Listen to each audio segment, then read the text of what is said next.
Hey everyone, welcome to Taqueando. I'm your host Bill Esparza, and this week, sadly, we are saying farewell to LA Cha Cha Chá, but they're going to move on. They're going to do other things. So I'm here visiting. I'm actually at LA Cha Cha Chá with Chef Paco Moran.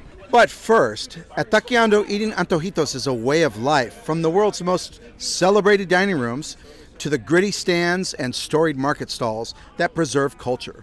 Life is short, so we must eat well. And here are this week's Antojitos rundown. At Taqueando, we must suspend disbelief. You know, I eat and I travel fast and furious. I'm everywhere at once. So I was recently in Mexico City, and one of the restaurants I haven't shared with you yet is M. Now, this is by Chef Lucho Martinez. I had not been there before. You know, I'm not so interested. Okay, I'm not saying I'm not interested, but I'll get around to it. All these restaurants in Mexico City that are doing French cuisine and Thai food and Korean inspired and Japanese inspired. Well, I'm going to do that in Los Angeles. Damn it. I live 5 minutes above Koreatown. I live in Thai town. You know, French food, I can have that locally. We can argue that maybe there's a place that's better in Mexico City. I don't know. But I think there's a better place in Paris, and I'll take care of that when I go there. But I did go to M. Now, the reason why I was really excited about M is because it does lean into Mexico City national dishes and flavors. And so I thought, you know what? I can do this. And I did the tasting menu and wine pairing. Always do the wine pairing. That is my motto for life. And it was amazing. One of the courses that was memorable was a cured tuna dish that came out towards the beginning. That also came next to a tuna tostada. Now, you guys have seen this on Instagram. It's a beautifully thin layered avocado with this wonderful geometric design, the way it's cut, and it all fits together. It looks amazing.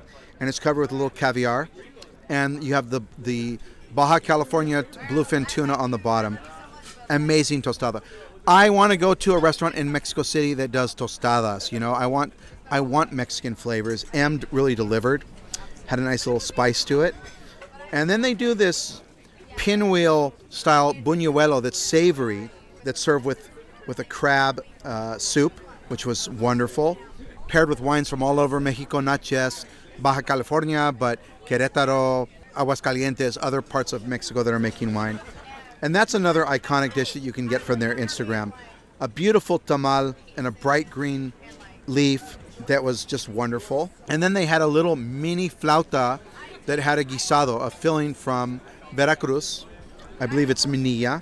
Super tasty. And then towards the end, for when we get into the proteins, they did a Baja California style fish of the day, which started in the restaurant Manzanilla. Always got to give Chef Benito Molina the shout out for starting the fish of the day thing that you see all over Valle de Guadalupe, all over Ensenada, and in Mexico City with wonderful Mexican flavors. And then, of course, there was a mole that was served with a protein. I want to say it was duck. Don't have the tasting menu with me right now, but just incredible execution, incredible service. It's right next door to Mi Compa Chava in La Roma, and just a wonderful tasting menu. You know, when I go to Mexico City, I want a sense of place always, always. And Thai food does not give me a sense of place, okay? Sorry. Good. If you're a Chilango, you should go have Thai food. But if you're an Angelino visiting Mexico City and you only get to go a couple times a year, you want some of that Mexican shit. All right. And you know, we're going to keep it nice and tight this week on the Antojitos. The other thing I wanted to share with you is my recent trip to Valle de Guadalupe, and I went to Bruma Winery's Bacanal. It's the third annual Bacanal. I've been to all of them. This one was sort of like a cowboy party, you know, so you're supposed to I did wear a cowboy hat. One of the highlights from this visit was a private tasting of fauna at the Bruma Winery. And one of the good things that's happened with Trump's stupid ass tariff policies is Mexico now cannot sell its large abalone. So before it was being bought by China, and so all this chaos that's happening with tariffs means that for the first time ever, large abalone, like, you know, the kinds we used to see, the kind I used to see as a kid in California in the 70s, which, you know, the parents would use as ashtrays, abalone shells, large abalone served at fauna, amazing. And usually you can only get the fist-shaped ones. So when he pulled that out, it's so, it's such a beautiful shell, beautiful aqua and blue and just and silver, amazing dish. And of course we had some, great shellfish, chocolata clams, oysters. I love David Castro Husong doesn't give a shit. He does not want to do modern cuisine. He doesn't want to do all these crazy techniques. You get an oyster with some tomato water and the product shines. It's beautiful. I love tomatoes, and of course tomato water on an oyster is my kind of thing. A sea snail ceviche that I love, that you can get on the Fauna menu, and his beautiful octopus using one of his favorite chiles, which is a Oaxacan chile, salsa of chilhuacle with octopus, beautiful. And you can never go to Fauna and not get the butter poached scallops with eggplant and flour tortillas. It's one of the most, I'd say it's a perfect dish with just acid, the butteriness and the richness of the pen shell clams, the cayo de hacha. It's a perfect dish. Maybe one of the best dishes you can have in the world, And then at the Bacanal, we were in for a real treat. Chef Jose Luis Inostroza from Arca was there, and we're going to be talking to him coming up in the podcast in the coming months. Okay, this is something only a Chicano chef could do. So Jose Luis Inostroza is a chef born in San Diego, but grew up in Mexico, went back and forth, and now is in Tulum at Arca. So he has a great Baja California sensibility, also a very Mexican-American sensibility, and all the lessons he's learned in the Yucatan. But he did a birria pastrami taco, which was really amazing. And then, honestly, if you ever meet her in person, I'd say I don't like to use that word about someone that just a person has vibes, but Chef Daniela Soto Inés has vibes, okay? Every time you meet her and talk to her, it feels like you're the most important person in the room. So I really love that about her. She does that with everybody, so it's not like fake. It's just the way she is. Always happy, always smiling. But she also made some really interesting pork tacos. Very, very tiny tacos. They were tiny, Chef Daniela, but they were super delicious at the Bacanal. Chef Chuy Villarreal from Monterrey was there. Also, it was kind of like a taco fest, and we also had La Docena, Chef Tomas Bermudez there. So oysters and tacos, and of course wine from Bruma Winery with oenologist Lulu Martinez, who's a friend of the podcast, was on a recent episode. You got to tune in for that one and hear what she has to say about what's going on today in Valle de Guadalupe. An amazing time. So if you missed the Bacanal this year, make sure you go. Get a reservation for M. You don't need to go taste California cuisine in Mexico City or Thai food. That's stupid. That's stupid unless you live there, okay? You need to do that if you live there. And that's it. A reminder that Taqueando is part of the Acquired Taste Media family. This week, Luca and Sal are recapping their first time at Cato.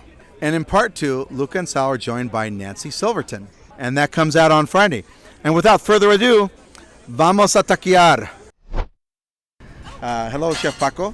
Hello, nice to see you again. Yeah. I mean, we're happy because we have to. I mean, we have to keep living. But Chef Paco was part of the Patina group, and he was the opening chef for LA Cha Cha Chá, which launched the restaurant group. It's the founding brand from Mexico City, and since then they've gone on to open Loreto, Sa Sa Sa, Santa Canela, and actually we have an announcement today. Yes, we do. What's happening in Miami? We're opening Cha Cha Chá in Miami, hopefully late October. If not late October, first couple weeks of November. So Cha Cha Chá is not going anywhere. It's it is. It's going to Miami, but it's still in Mexico City, where it's been around now for how many years? 8 years now. Nine. 8 years. And in Miami, it's going to have a terraza also? No, so that one will actually be on a ground level floor. So a little bit different, but we're still going to keep the Cha Cha Chá vibes and everything that we do. Right. And so this restaurant, which we're going to get into and talk about this incredible story, but LA Cha Cha Chá is going to be open now through maybe...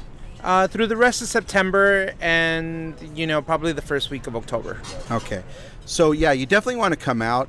And especially if you've never been here, it's one of the few restaurants that broke the code. A lot of restaurants before it, a lot of Mexico City-based restaurant groups came, or Mexico-based, and tried to break into the LA market. Some very, with a lot of swagger that they were going to do all these things. But you guys figured this out, and I don't know if you heard about some of these places. I don't know if you remember that there was this chef, Michael Calderon from Mexico City. No. He's got a restaurant called Huset, and he opened in Silver Lake, and I don't even, it was here so short. I want to say it was like 3 months that I don't even remember the name, Yeah. But like there was an article where he was saying, Mexican chefs in Mexico City were so more advanced, and I'm going to kill this place. And I remember going and thinking, this place will be closed in a month. And it was 3 months. A great chef, Diego Hernandez, who just reopened his fine dining restaurant in Valle de Guadalupe, called Diego, came here and had a restaurant called Verlaine. I don't know. Do you remember Verlaine? No. Okay, see, this is all before your time. all these things I've been mentioning to you. Chef Paco Moran is young. And how old are you? 36. 36. That's pretty young for me. That didn't last too long. A lot of them just couldn't figure it out until Damian, which really had a harder time, I'd say, catching on than you guys did. What do you think is the key that made LA Cha Cha Chá such an attractive thing? Now, you guys also opened just out of the pandemic when they had outdoor dining. Yeah. And the patio obviously was a big draw, and there was that revenge spending going on. Yeah, but people were just itching to get out the house. What do you think made LA Cha Cha Chá just blow up during that time? I think the willingness to collaborate is basically what led to the success of the restaurant. So we had this like Mexican group that wanted to partner with LA chefs, rather than saying like we're gonna bring somebody from Mexico City or somebody from the outside. So it was more of a collaboration process, is like how I feel it went. And I think that was like the real like stroke of success of like just naturally, organically letting it happen without trying to steer away too much from what our investors and our partners wanted from Mexico City, So I think that's what really led to the success and the good times that we've had here. Yeah, I think that was also the key for Damian, which also is still around and doing well, but they also had an approach, not necessarily, well, they found a US-based Mexican-American chef, but their approach was to integrate themselves into Los Angeles rather than trying to impose this idea that we're from Mexico City and we're going to do this and do that, a la Calderon, who I thought that was really disrespectful when they did that, but yeah, coming into LA with respect and understanding that this is the best Mexican food market in the United States, and it also has an audience that is accustomed to Mexican food. It doesn't mean they're all experts, but they're very accustomed to a certain level, and you know that because you grew up here. Yeah. Right?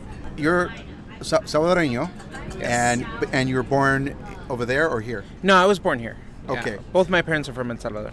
Yeah.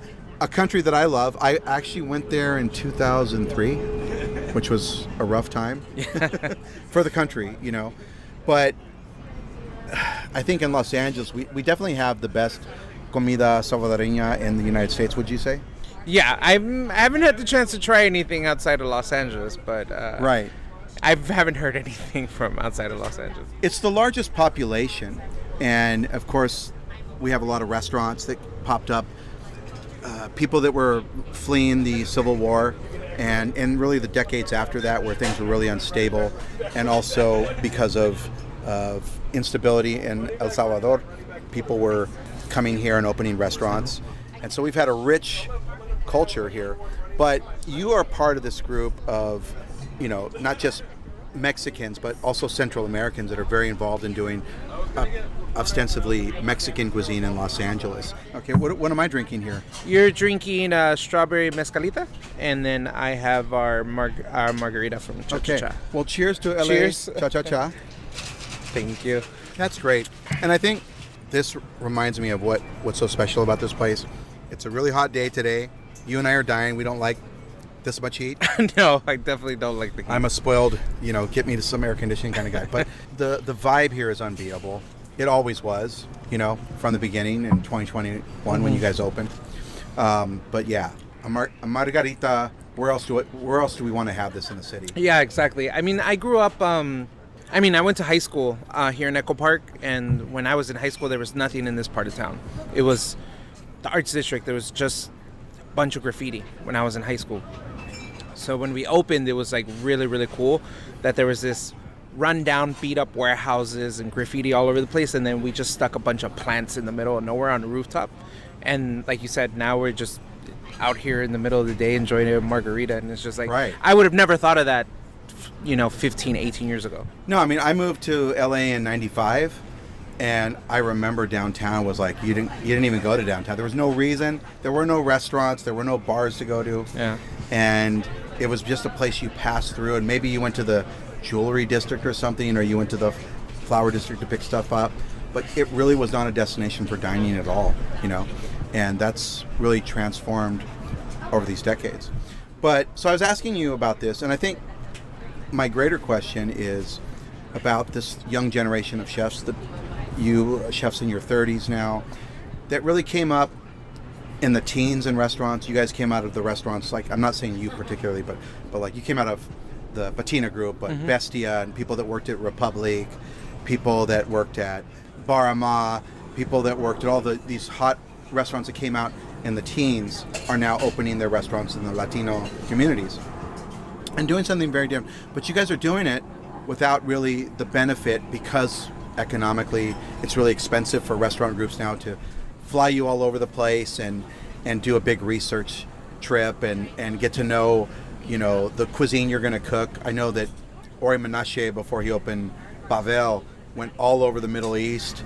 He went to Israel and different parts of the Middle East to actually bring food back to that restaurant. But that's not the way this generation is doing it. So, like, how did you really come into Mexican flavors as a Latino growing up in Los Angeles? It was I must admit it was pretty difficult, if not really difficult, right? I grew up with Mexicans like my whole life, and I only knew home cooking from like my friends' moms. Fideo seco, which I thought was just like, I literally thought that was just my friend's mom making us lunch.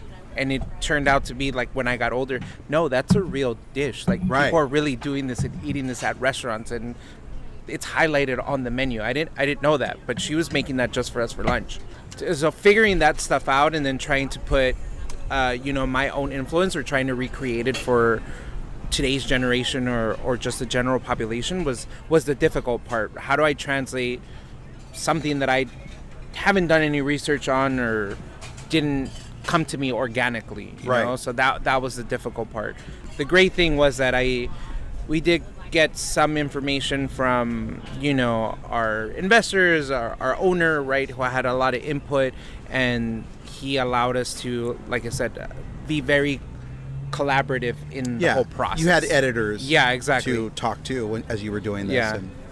But it was fun. I mean, I learned a lot. To be honest, I like to say that I have two lives. I have my childhood and I have my professional life of working in restaurants, and that's really when my life really began. And professionally, I've always done French food, European food, French, German, some Japanese, Italian, lived in Spain for a little bit. So that's where my background comes from. I never knew Mexican food other than what my friend's mom was making us for lunch. Other than that, the food that I was having, my parents were Salvadoreño. I didn't know if that was Mexican or not. That was just the food my mom was making, right? So when we came to this restaurant, it was like really learning on the fly of like I learned how to make salsas for the first time, nixtamalization, doing tortillas. When we opened the restaurant, we were doing tortillas. And back then, we're not even talking about a long time ago. We're talking about 5 years ago. Not many restaurants were making their own tortillas in-house. There was only a handful of them.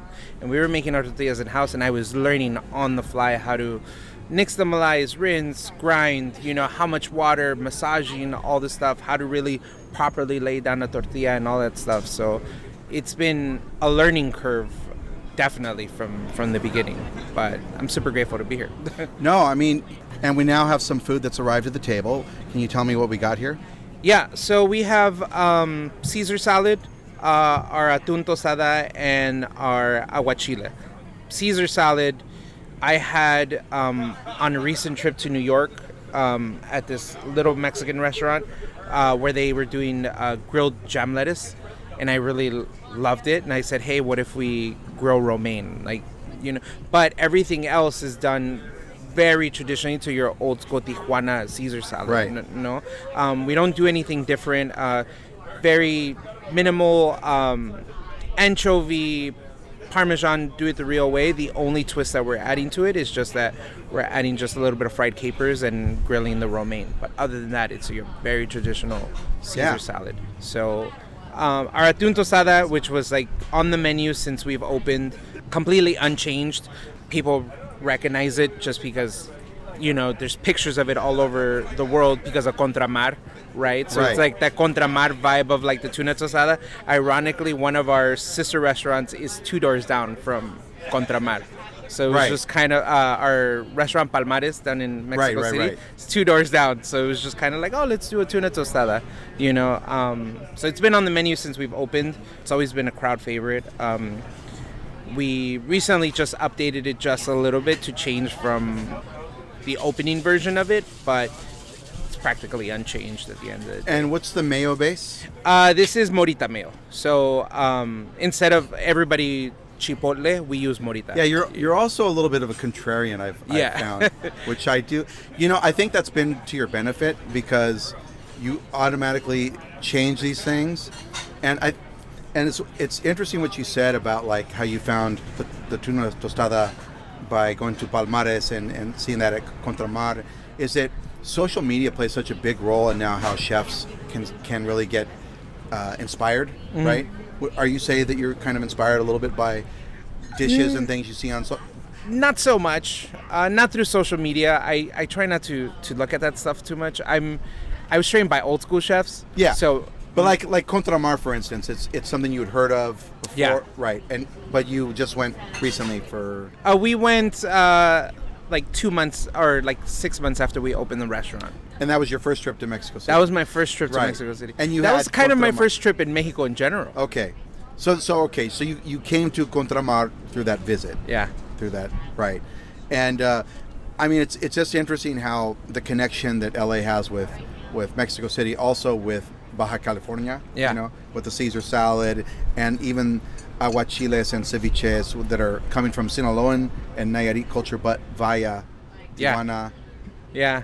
The aguachile that we have in front of us, that I like to tell people that's really the dish that started the whole movement for me, at least. That was the first dish that I created for the restaurant. I was part of the opening team and one of the opening chefs, but it was the first dish that I ever did. I never understood aguachile because I'm not Mexican, no? Right. So I never understood aguachile until I had a aguachile made for me down in Mexico City by one of my colleagues down there. So he made me an aguachile and he explained to me what a aguachile is. Right. And the somewhat science and chemical reaction that comes from it, right? When he explained it to me, it just opened up the whole understanding of what Sinaloa and that spice really is, no? Right. And that's really what came. And then it's funny that you say contrarian because I did exactly that here. What did you do to this? So instead of using lime juice, we use lemons.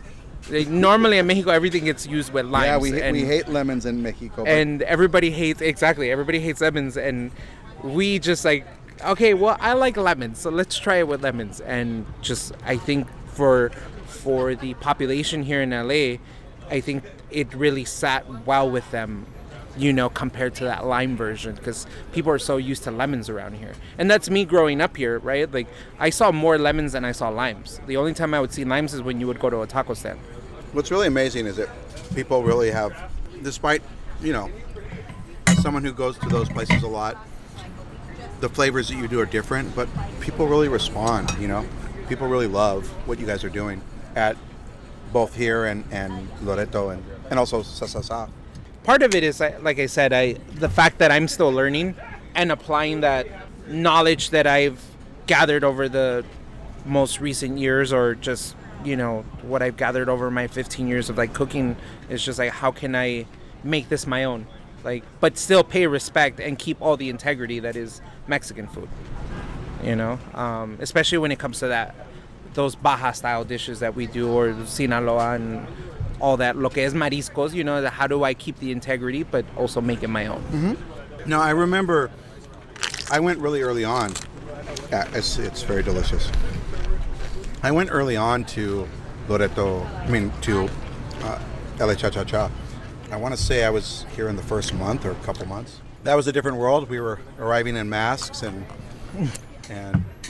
hand sanitizing stations everywhere. But I was amazed at, like, oh my God, this place is already busy. Now, you guys were at, what, half capacity at that time? Maybe a little bit more. We were probably at 60% capacity, but it was, like you said, it was crazy. It just felt so busy, I think, after being... The general population was, for about 8 months, cooped up, right? Yeah. This is the first time when we opened, that was the first time I saw anything that was like, oh my God, we're busy. I think we were all panicking because, like, a couple nights before we opened the restaurant, there were 0 reservations on the book. And we were all worried. We were, oh no, is this going to work out? And then 48 hours before the restaurant opened, Eater published the article about the opening. Hey, hats off to Eater. Here's to Eater. Cheers. And then overnight, reservations booked out for like 2 weeks solid. And we're just like, what happened? And immediately that night, we got on the phone with vendors. We need more food. We need to start prepping. We were closed the night before. We had a soft opening a couple nights before that for friends and family. But the night before, we came in, myself, the sous chef, the executive chef at the time, we came in, the dishwasher, and we were prepping like all day. We're like, I think we need more food because we're sold out tonight. So opening night was crazy. Opening night was crazy, but it was fun at the same time too. I worked right before the pandemic. I was at Patina at the Walt Disney Concert Hall. And we were doing tasting menu. We were doing 50 to 60 people a night, sometimes 70, 80. Not really doing big volume. Yeah, not doing volume. And then it's like, oh my God, we're about to do 320 covers. I think we did like 290 on the first night, which was insane to go from 50, 60 covers a night to almost 300 on the very first night. Big change. Right. And then when were you guys able to fully open this place up? I think about 6 months into it, we opened the what we call the Hitan, which is our section in the back. That was closed off for like about 6 months. So we only had this area that we're sitting in right now, which is where our outside bar is. So we only had this seating, and then we still needed to finish plants and get tables for the other side. Right. So we were doing almost 300 covers just within this area, which was a lot. Which is amazing. Which was a lot. And then when we opened the other section, that's when like it just blew up. There was Fridays and Saturday nights that we were doing 600. And I don't think there was many restaurants in the city, even before pandemic, that were doing those kinds of numbers, other than like, Bestia and Bavel that were just... No, like, I mean, I would say that from the moment that restaurants, outdoor dining was open to the public in 2021, till probably the strikes, right? You guys had just an incredible run. Yeah. Like you were doing over 300? Yeah, we were doing 300... We were doing over 500 on Fridays and Saturdays. 500. 500. Oh my God. Average 500 Fridays and Saturdays. And then on weekdays, we were doing average over 250. That's amazing. Yeah. And you guys were doing that while other restaurants were struggling with weekdays. Yeah. I know some restaurants that had to close on a Tuesday. They couldn't do Tuesdays anymore. Mm-hmm. And they really had to work hard to earn that back, to be able to open Tuesdays. Wednesdays, Thursdays were terrible, and they were just living by the weekends. But you guys were thriving. How hard did the strikes hurt you? Ironically, not that much. So you survived pandemic and strikes Yeah. with really little. Like I'm not gonna say we didn't have a dip. We obviously had a little bit of dip in business, but not surprisingly not crazy much. We were fortunate to be, or we're fortunate to be in this part of town that was lively, you know. So with the breweries being next door, when we opened there wasn't much open. I think when we opened we just had Yunomi downstairs, Wurst Kuke, and Manuela down the street. Right. And then about 8 months after we opened, then you had multiple businesses around us that were opening. Arts District Brewery reopened. They were closed. They were just doing, I think, takeout or something for a minute there. And then they were obviously had their ice and their juicing company that was like sustaining them. But after about 6 to 8 months after we opened, they opened. Arrow Lodge Brewery down the street opened. A couple neighboring businesses opened. That just brought in more business. You know, so even with the strikes, we started getting an even younger crowd that was like, you know, going to the bars, Death & Co., all the brewers nearby, and then you were just getting carryover business from all these people. Yeah, I mean, in a way, LA Cha Cha Chá was probably a big catalyst for the area, you know, because you guys were doing so well. Between you and Bavel, the powerhouse that is Chef Ori Menashe, between Bavel and Bestia, always doing strong. This was the other place that was really, as you said, booming, and helped boost up this neighborhood, this part of the Arts District. So probably the first real hurdle you had were the fires. Yeah, that was the.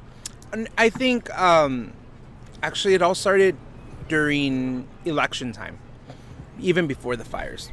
Late last year is kind of when we started seeing a dip in business around elections and everybody just wondering what the state of the country was going to be, you know, right. Everybody fearing a recession and everything. So people, general pessimism that was happening. People were just like starting to go out less. And that's when we started noticing winter, late fall, early winter last year. That's when we really started noticing. Right.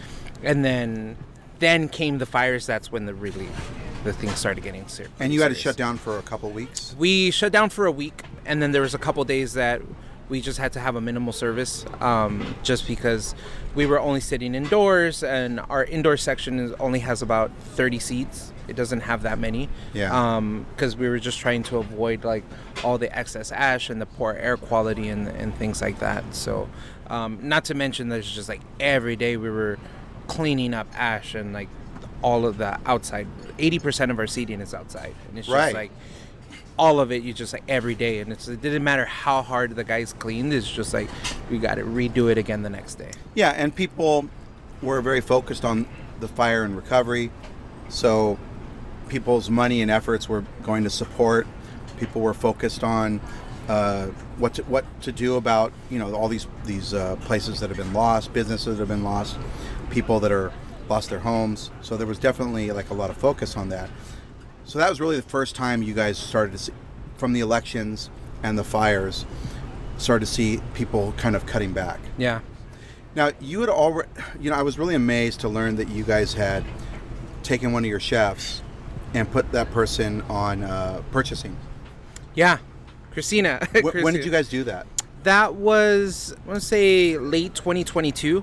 Right before we opened Loreto, is when we moved her over into like a purchasing role. Because of inflation that was happening at the time. Inflation, and just like we just had a need for somebody to kind of keep us in line with spending.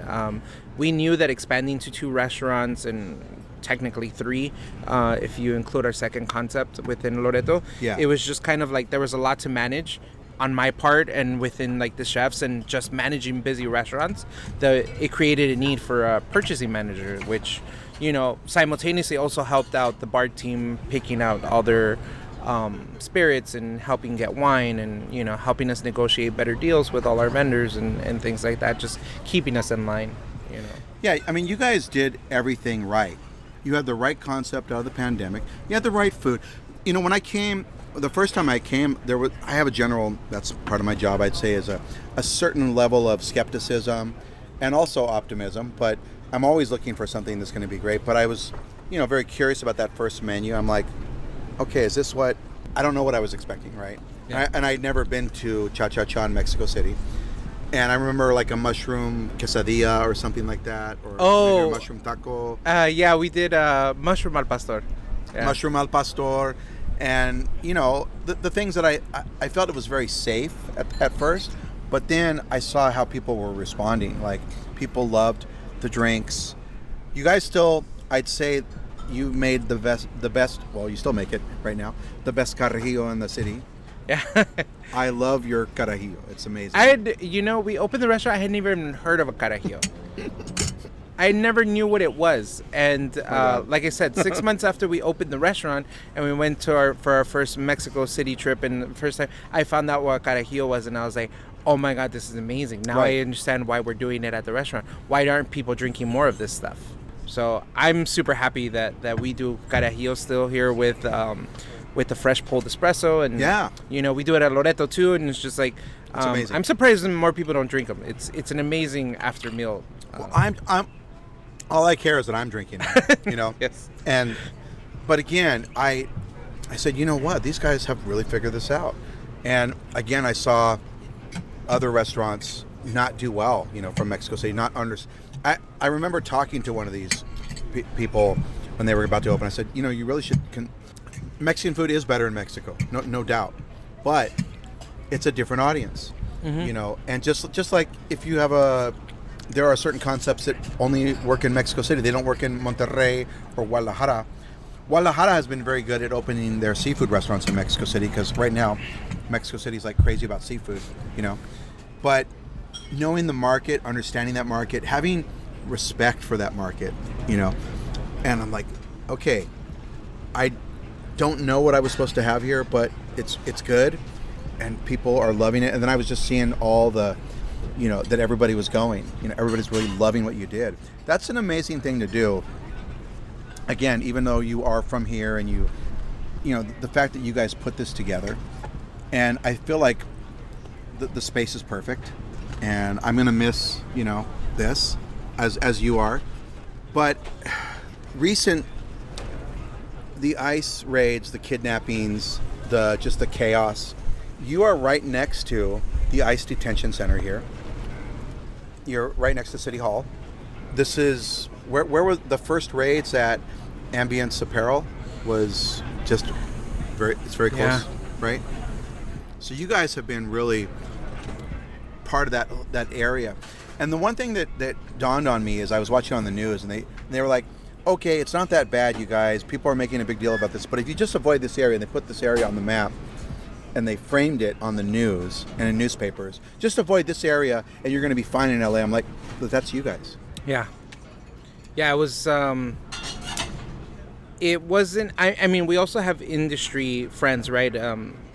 Restaurants, local restaurants and bars and stuff like that we have former colleagues at, and it was just, you hear it from them as well. It's just like it just sucks that you fall in that square, right? And it's just, okay, now there's a curfew.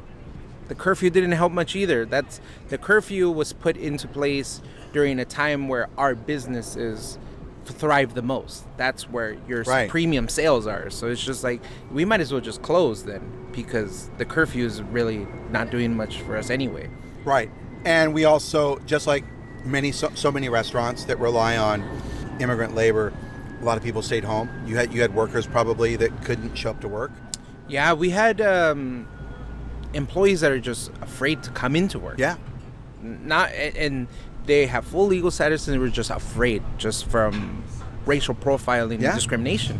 And it's a horrible feeling, right? Just pick up the phone and be like, hey, you know what? It's okay to stay home. The worst part as an employer of picking up the phone and telling them, hey, it's okay, you can stay home, is not that they're going through this. It's like we're also trying to help by giving them a job and a safe space to come to, and they don't even feel safe enough to come in, you know?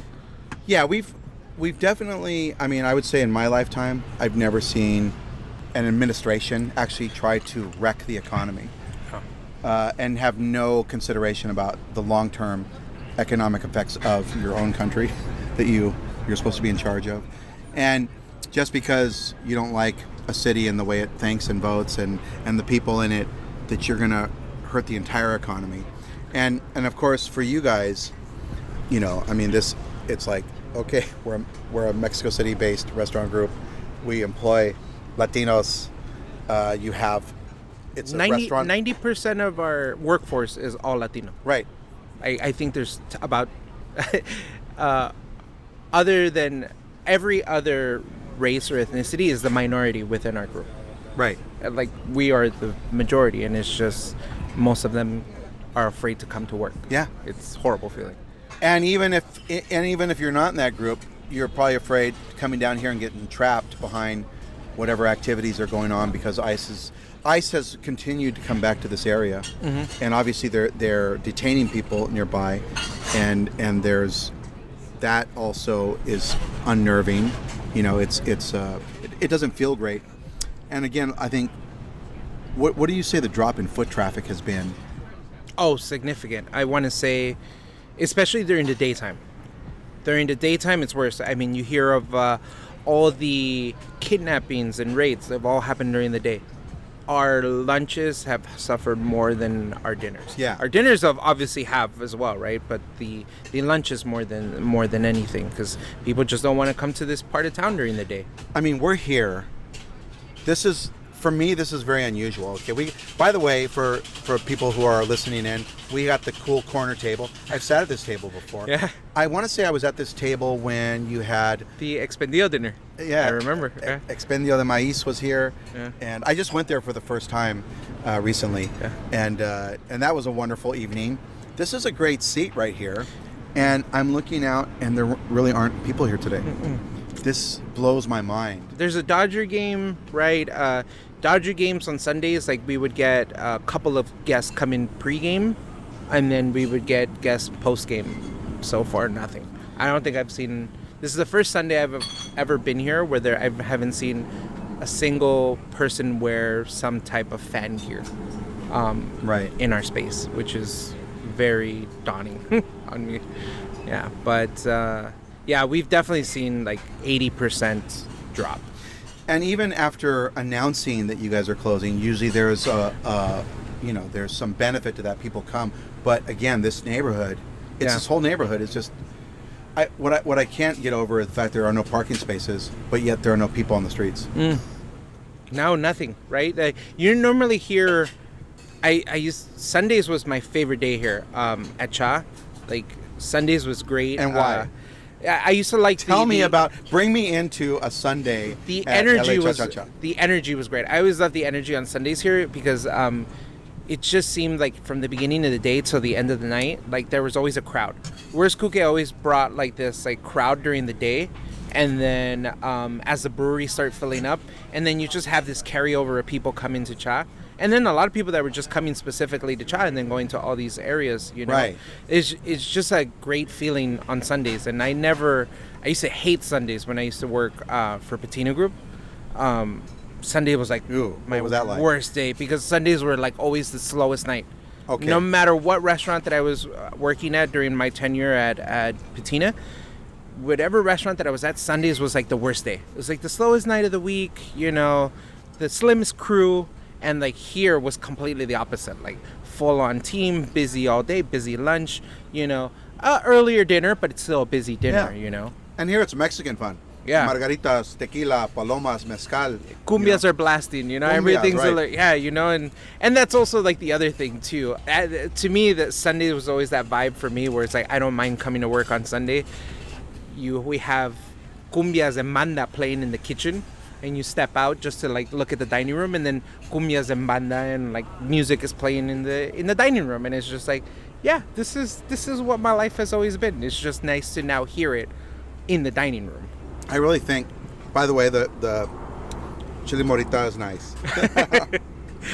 Contrarian. Well, tell me about, before I get into that thought, what did you just bring to the table? This is our taquitos checa, which is like, you know, we're talking about Mexico City, and Mexico City always has like this booming fusion of like cuisine. So this is like that Asian inspired taquito. So we do a sesame. Yeah, Japanese is big right now in Mexico City. Yeah. So this ajonjolí like type of salsa, and then grilled ribeye with a little bit of cream cheese and habanero and onion. So it's just like this very like you're eating a taco, but it feels very Asian in a sense. And this is inspired by that like Asian Japanese community that's coming into Mexico City, and like we're always trying to pull like inspiration from Mexico City because we also don't want to lose our identity at the end of the day, right? And that's what where our restaurant comes from. It comes from Mexico City. That was great. I mean, yeah, I do appreciate that even though you're doing seafood thing, Mexico City has always had seafood. It's different there because it's all at that fish market, La Viga, you know, where they have all the stands. And did you ever go to the stands in Mexico City that do like the shrimp empanadas and the filetes? So that's really more Mexico City style, and cócteles like Vuelve a la Vida. Vuelve a la Vida, yeah. That's so you go to La Viga and get Vuelve a la Vida, empanada de camarón, filete. But like what Contramar did was they brought the Baja California sort of some aspects of Baja to Mexico City, and then now it's like Sinaloan cuisine with mi compa Chava. Compa Chava, Don Vergas. Right. And now there's another one from Valle de Guadalupe that just opened there. Taller de Ostiones just opened. And lots of seafood going on there. I love La Docena. La Docena. La Docena is good too. Yeah. From Guadalajara. Yeah. And so you have all that going on, but that's not Mexico City seafood. But in a sense it is, because that's what Chilangos are eating right now. So you guys are bringing that, not trying to do Sinaloa or Baja California, but more the way they're doing it there. Exactly. Yeah. And no, man, it's you've done an incredible job with it.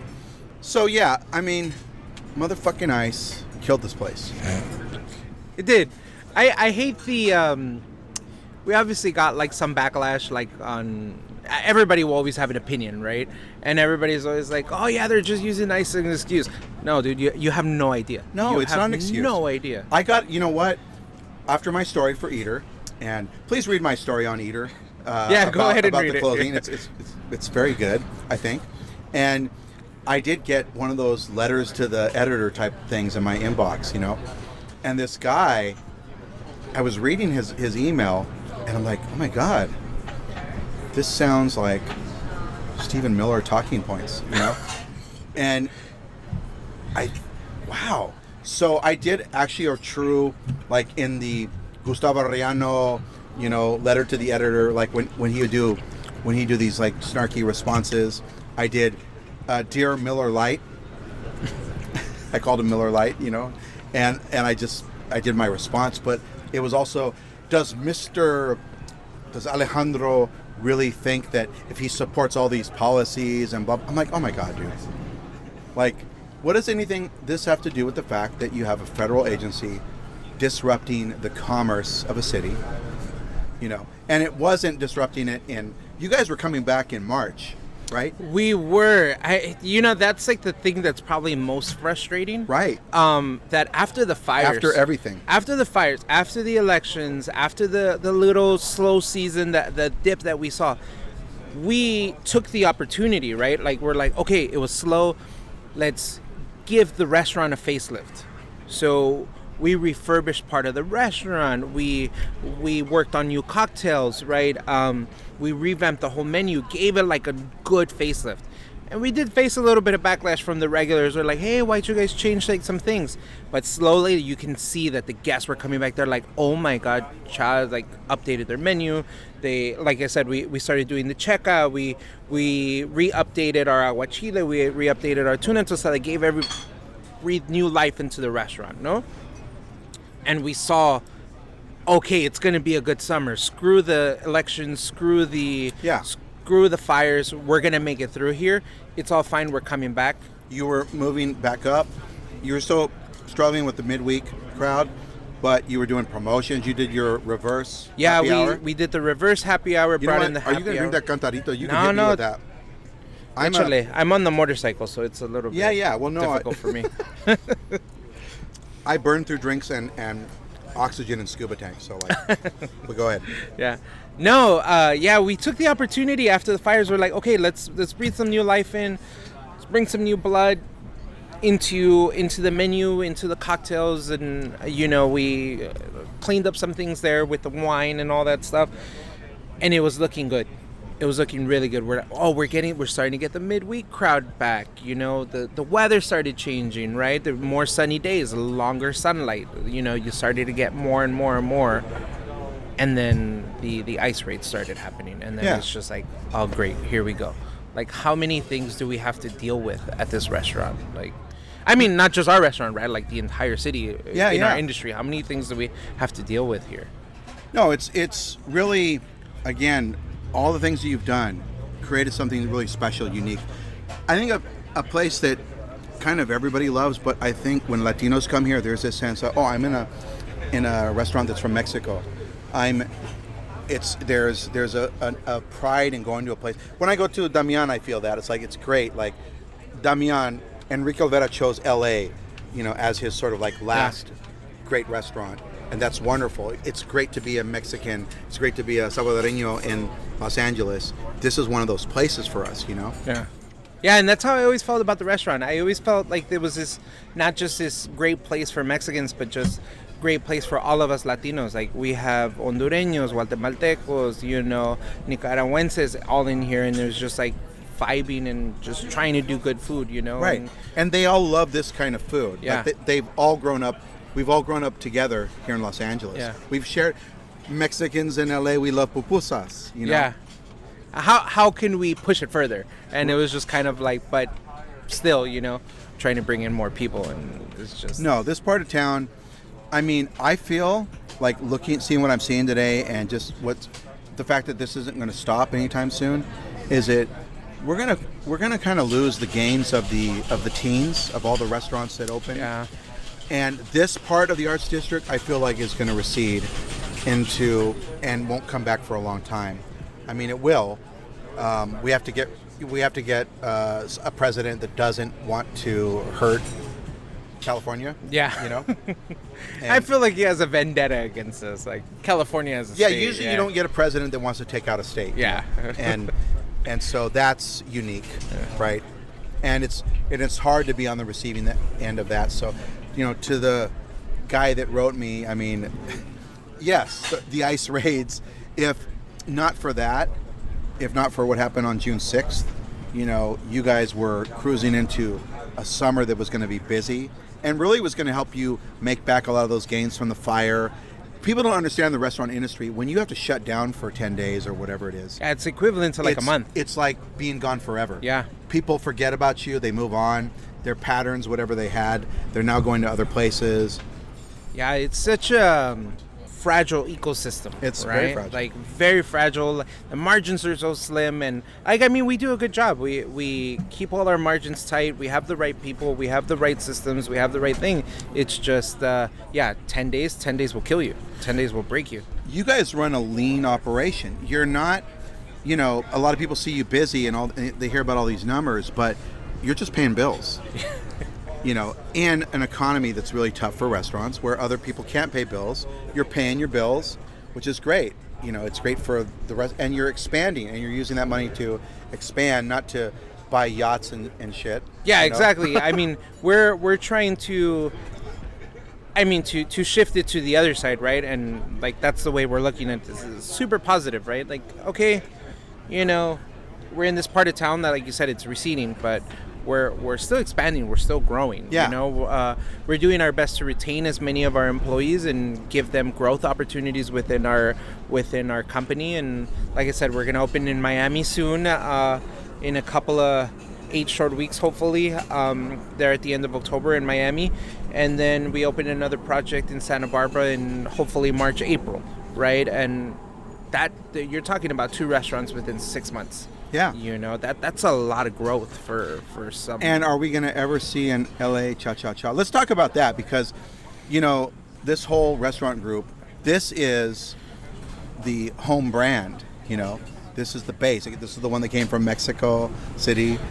And will we see that happen again? I mean, I hope so. I mean, we're not letting go of the LA market, obviously, right? You're here. We're here. People can go to people go Loreto, Santa Canela. And it's just like, but we do want to keep Cha Cha Chá alive, right? So it's, what part of town can we go and make sure that we can continue this? Like, I tell everyone, if not for Cha Cha Chá, there would be no Santa Canela, there would be no Loreto, there would be no ZA, there would be no Cha Miami. So, I think it's important for us as a company to have a Cha Cha Chá LA. So, it's most likely going to go on hiatus. We don't know how long that hiatus is going to be, but the goal is to bring it back at some point. Even though it's sad to see so many restaurants closing right now, it is a good time to shut down. Yeah.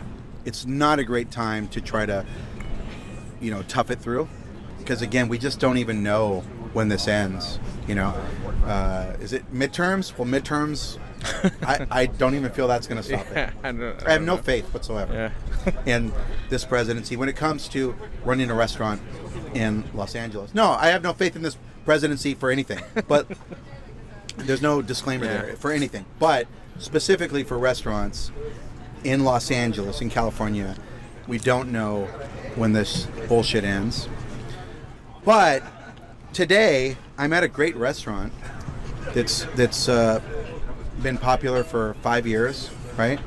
And it's picking up a little bit right now. Yeah, it's picking up a little bit. I just saw some regulars from our other restaurant. They're about to sit at the bar, which is good. Which is really great to hear. That is great. I love spending a day here or two, and spending a day at Loreto, and I hear people. We have regulars that come here that go there, and regulars that go there that come here, and it's just great to hear, like, the food is good. It's just like, what's going on? It's busy. It's busy here. It's not so busy there, which ironically, we're 10 minutes away, and it feels like worlds apart. Yeah, this is LA is in a, and the restaurant industry is in a microeconomic nightmare, and we haven't even been able to research all that's happening, all the people that are not spending and why they're not spending, and little stories come out every day about this restaurant's down, this business, like the people that rent jumpers, and they're usually us. Yeah. Right? Latinos that rent jumpers and for parties, like, they're down 80%, 70%. So nobody's having parties. Like, people just aren't spending in general. I had my son's friend. They don't live in Los Angeles, but my son's friend had a little micro business of doing tint for vehicles. He's not doing tint because people are not spending money. Yeah. And we're talking about outside of Los Angeles, and it's just like unbelievable that this kid who was doing somewhat okay for himself, right, doing tint, and it's just like, not right now, can't tint a car to save his life right now because nobody has the money to spend or wants to spend it, right? So it's not just like our industry, car washes, like day laborers, Yeah. But all that affects the industry because those are the dollars that pick up, a paloma. And exactly. These are the tios and the tias that at the end of the week want to go have a margarita at this nicer restaurant or a paloma. And those people that work at that restaurant are going to come here. Yeah. Is that a carajillo? No. You know what? I think the last thing I want to ask you about really, or just talk about, is just celebrate like what's great about this restaurant. We should have a couple of carajillos right now. Yeah, I think the carajillo and the aguachila are probably the two best things to ever come out of this restaurant, and so I'm glad that we still do them. No, I mean, I'm happy. I mean, it's also, like you said, maybe it's a good time to not hunker down and not to fight. Not to fight. You guys fought in the pandemic. You fought during the strikes, but you didn't have to fight that hard. Yeah. You fought during fires. You fought during inflation, all throughout the different inflationary periods that have happened, and this inflation that doesn't seem to ever, it's not going to go away. No. And now I think I don't disagree that it might be time to say, okay. Yeah, and I'm super happy because it's just like we're at this point where it's just like, what's better? Let's turn the page and focus on the future, which is like, let's get Cha Miami open, let's get our Santa Barbara location open, let's see how we can find a new location for LA Cha Cha Chá and grow, okay, it happens, shit happens. It's really hard not to fall in love, to blindly fall in love with an asset. Yeah. To the point where it can take you down your whole empire. Yeah. We've seen it happen. Yeah. I mean, I don't want to say there's a particular restaurant in mind that I don't want to say it on this podcast, but they held on to all these outlets so hard believing in the concept, believing that it would come through, and it ended up taking down the mothership, you know. And in this case, this is the mothership, but it doesn't make sense right now to hurt your other restaurants that are doing well. Exactly. To keep this going when this isn't going to change. It's a bittersweet It's very moment. smart. It's super bittersweet too. I find myself here 3-4 times a week right now, which is more than what it used to be at the beginning of the year. But every time it's we're slowly already breaking down, moving over equipment, trying to get it over to see how we can expand Santa Canela, how we can make more efficiency out of Loreto and Cha Cha Chá, and it's just like, it's super bittersweet. Like, we're surrounded by all these plants, and it's a very gut-wrenching feeling because I was here when these plants got put in. I had my very first day, the day these plants went in here, and for the first year that we ran the restaurant, my dad was managing and handling the garden. And like, now your dad's it's a just, landscaper. my dad, he's a landscaper, and he's been working for Rod Stewart for the last like 25 years, taking care of his garden. So when we opened the restaurant, because he wasn't working a lot because of the pandemic, Right. so, and then Rod Stewart spending more time in Miami or his other home in England, you know, not spending less time in Los Angeles because everything is so hunkered down here. So my dad wasn't going to work as often, so we had him help us through that opening phase and for those first 8 months, and he was taking care of the garden. So it's just like, now sitting here, it's just like, man, my dad was taking care of this whole thing with my mom, you know, like, Oh, man. for those This first is very couple personal. of, yeah, that was like really personal, and it's just like bittersweet moment, but it's just like, but you know, I'm glad we were here, and I'm happy that like everything, you know, I saw people grow. The gentleman who's making our carajillos right now, he was hired as a bartender. He's our bar manager now. You know, there's the other bartender who's there, who's been here since the opening, since we opened 5 years ago. We've had multiple employees grow within the company. Yeah. And who are continue to grow, and that's like, And they want to be a part of what you and guys that are doing. want to continue with us and build and expand. So, and that's the beauty of the restaurant. So when you look at it like that, the restaurant really served its purpose. Maybe it was a 5-year run, but the restaurant really ran the purpose that it was built for, and that's giving people a space to grow and develop, especially Latinos. I mean, yeah, right. And so that's a healthy way to look at it. I think people don't understand that, and people get so there's all these the sadness going on. There's restaurants that are dying not just because of the forces, pandemic forces, and all these things, and inflation, and the ice rates, because restaurants generally do not last forever. Mm-hmm. 5 years is a great run for a restaurant. So I'm going to do a little round of applause. Thank you very much. 5 years is hard to do, my friend. And, 3 years, and usually within 3 years you pay off your investment. And if you can get, a fourth year, fifth year, you're making profit, and you're building your brand, right? And so 5 years is great. While it is sad to lose institutions now that have been open for 50 years or something, but where are the restaurants that have been open 150 years? They're gone. So as time goes by, we will lose restaurants. It's going to happen. Just because you've been open for 5 years doesn't mean you're going to be open for 25. Exactly. Yeah. And it's a weird way to think about it. A lot of people get that, like, well, this is supposed to go forever. Like, it doesn't, though. That's not the restaurant business. What you guys are doing is super intelligent. Is saying, we've got a healthy company, and we've got a problem that's really out of our hands. And I mean, you cannot do anything about this. No. There's nothing you can do. Reverse happy hours and costs. You can look over the ledge here right now. There's nothing going on. Except for your dad's landscaping. That's it. And man, I saw a little bit of a well of a tear, and you almost got me there, man. Yeah, it's tough, right? Because we're also sitting at a table where we used to have our meetings. The first meeting for Santa Canela happened at this table. The first meeting for Loreto happened at this table. The first meeting for Cha Miami happened at this table. First interview that I ever had when I I was going to join this company happened at this table. So it's this is a very special table for us, and the people who have been long enough with this company and this industry know how important the table that we're sitting at is. It's also the best view of the restaurant at the end of the day. When you're sitting on that side, you see the downtown skyline. When you sit on this side, you see the action of the restaurant, you know, so it's amazing. So it's going to be tough saying bye, but, you know, it's like you said, it's for the best, and it's... Sorry, I'll give you the messy one. No, you're good. Perfect And we're heading in the right direction here. Well, a last carajillo, possibly.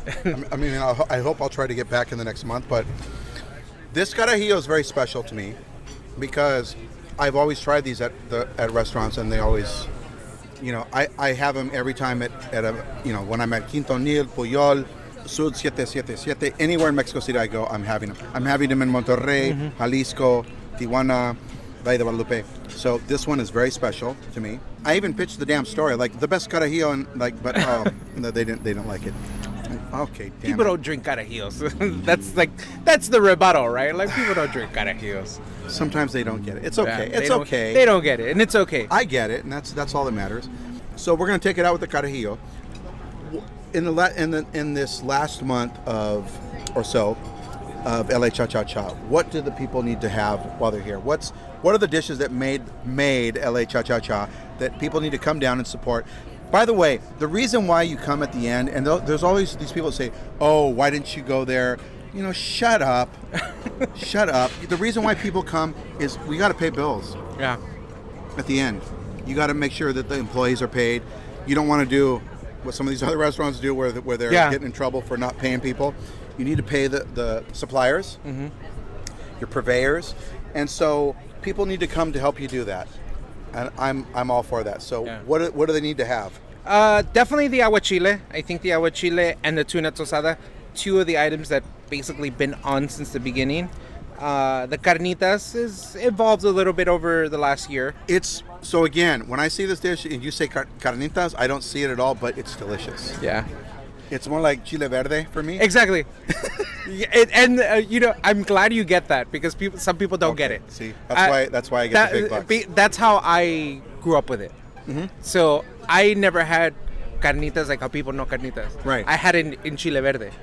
But we cook them like carnitas. But it's you know just what? We do them in chile when verde. I hit while you were talking, I hit my tortilla with it and it just crumbled. I'm like, oh. Yeah. It's super delicious. The salsa is great.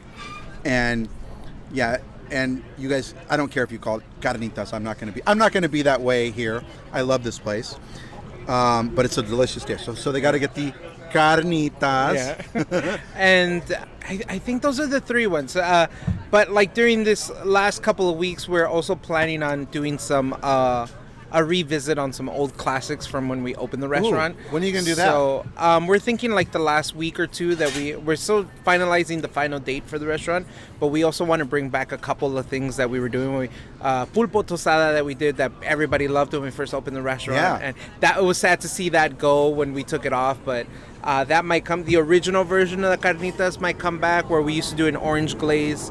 We were talking about probably doing for that last week, and fideo seco, which was also on the opening menu. That we took it off because people didn't understand fideo seco. It wasn't selling because people didn't understand it.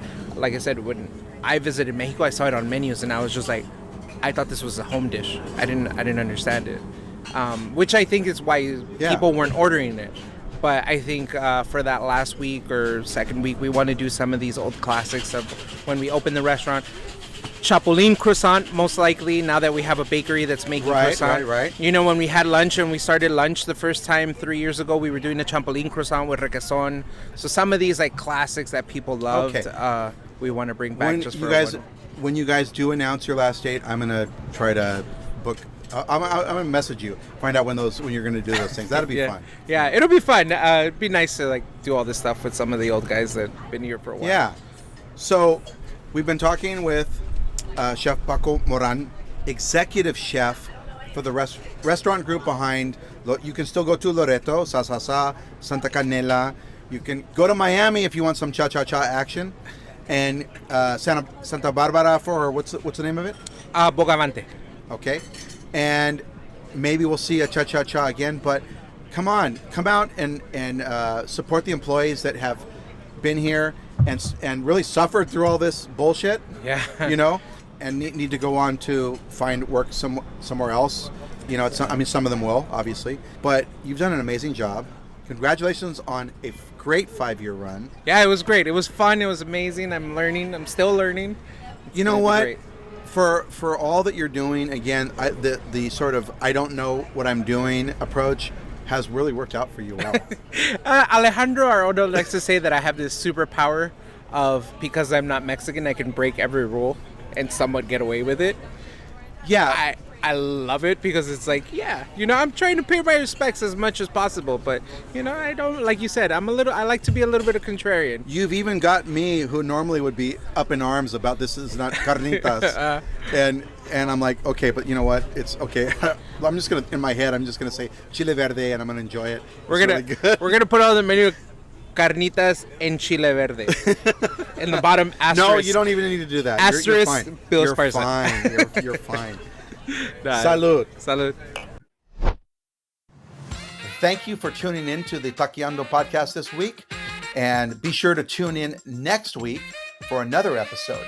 And please leave us a rating or review wherever you listen to your podcasts.